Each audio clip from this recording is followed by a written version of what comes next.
Good morning, friends. Welcome to today's Explainer.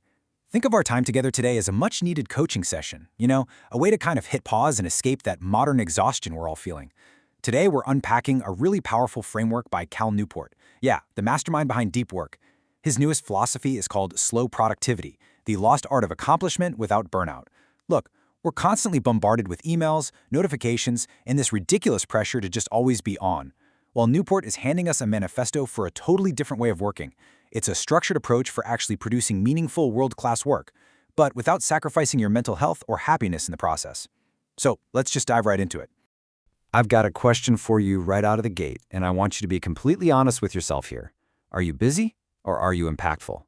We really have to challenge our underlying assumptions about hustle culture. I mean, so many of us are navigating the working world right now feeling just utterly exhausted, right? We literally mistake being constantly connected for actually producing value. But here's the thing. Slow productivity isn't about doing less just to be lazy. No way. It's about doing better by honoring how our brains actually work. It's about shifting away from frantic busyness and moving towards sustainable, high-quality output. To get us there, we've got a really clear, structured playbook for today. We are going to cover, first, the pseudo-productivity myth. Then, Pillar 1, do fewer things.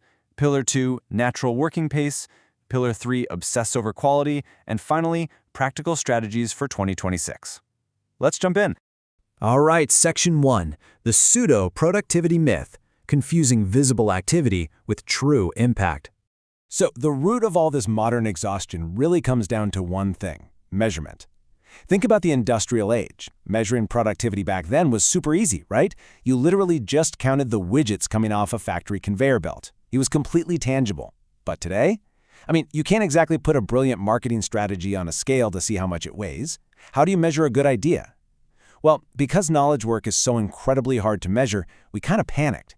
We mistakenly started using visible activity as a proxy for real productivity. If you're answering emails in under 5 minutes, or sitting in back-to-back meetings all day, or staying late at the office, well, you look productive. But honestly, it's an absolute illusion. And that brings us to pseudo-productivity, which is arguably the most toxic trap of our time. It's this false belief that constant, visible busyness somehow equals meaningful accomplishment. What happens is, it traps us in a state of cognitive fragmentation. It's basically like having 50 browser tabs opening your brain all at once. It just completely drains your battery, and worse, it robs you of the mental space you actually need to think deeply or create something of lasting value. You just burn out. So the slow productivity movement is built to rescue us from this exact trap, and it does so through 3 fundamental pillars. Moving on to Section 2, Pillar 1, do fewer things, escaping the trap of administrative overhead. Cal Newport gives us this absolutely brilliant anchor quote here: "Volume is the enemy of depth." We have been completely conditioned to believe that juggling 20 active projects makes us important. But let's really think about that for a second. When you've got 20 active projects on your plate, you aren't actually doing 20 projects. What you're doing is the administrative overhead for 20 projects. You're sending out those endless status update emails. You're jumping into quick check-in meetings. You're responding to a million minor pings on Slack.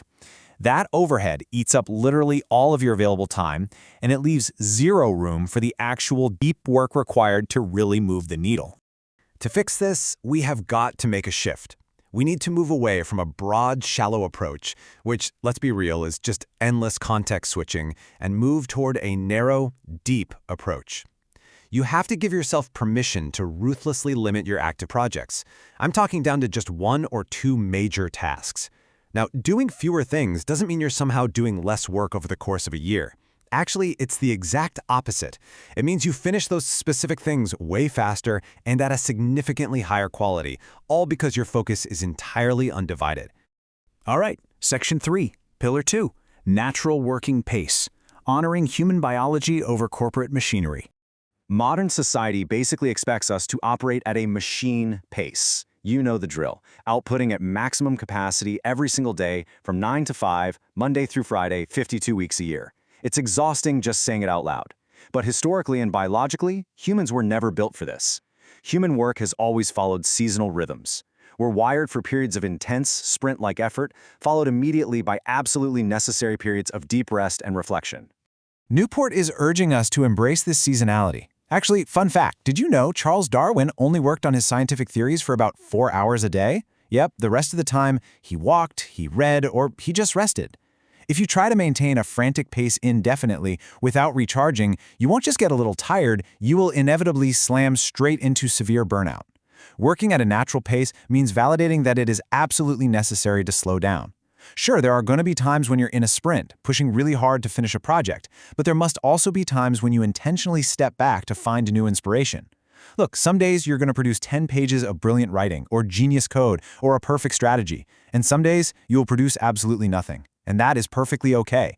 It's just a natural part of the human biological rhythm. Next up, Section 4, Pillar 3, Obsess over Quality, the ultimate why behind slow productivity. Okay, I'm going to share a hard but honestly incredibly liberating truth with you right now. The world simply does not care how many emails you sent today. It doesn't care how fast you replied to that Slack message. Ultimately, the world only cares about the quality of the output you produced. When you commit to doing fewer things, and when you allow yourself to work at a natural pace, you suddenly gain the most valuable asset in all of knowledge work. You gain the luxury of time.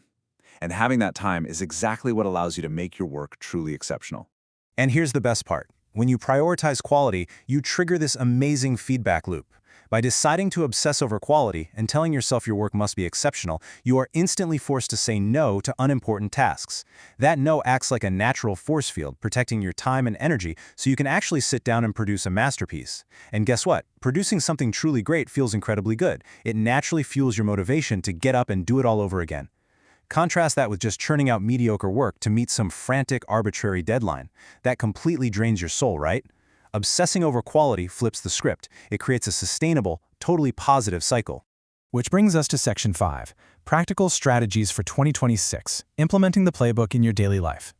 So, how do we actually do this? Newport gives us 3 highly actionable strategies that are totally ready for you to use in 2026 to reclaim your schedule. First, there's the small project filter. If a new request comes across your desk and you know it takes less than 30 minutes, do not do it immediately. I know it's tempting, but it fragments your attention. Instead, batch it with other small requests to knock out at a specific designated time. This protects your deep work blocks. Second, practice radical transparency. Just be completely open with your team about your schedule. Literally tell them, hey, I'm in a deep work block right now to ensure this project is world-class. When people understand why you're unavailable, they respect it. And third, maybe the most important one, adopt the 5-year horizon. We have to stop judging our success by what we checked off a daily to-do list. Judge it by what you want to have accomplished 5 years from now. Keeping that long-term perspective naturally encourages a much slower, way more deliberate pace. I want to leave you with one final, kind of provocative thought for today. In 5 years, are they going to remember your emails or your masterpiece? Slow productivity completely challenges this whole hustle culture that tells us we're only valuable if we're exhausted. By doing fewer things, by working at a natural pace, and by absolutely obsessing over quality, you can reclaim your sanity while producing work that genuinely matters. I really hope this explainer gives you the permission you've been looking for to just slow down today. Because remember, the goal isn't just to be productive, the goal is to be meaningful. So choose your masterpiece. Thanks so much for hanging out with me today, friends. Catch you next time.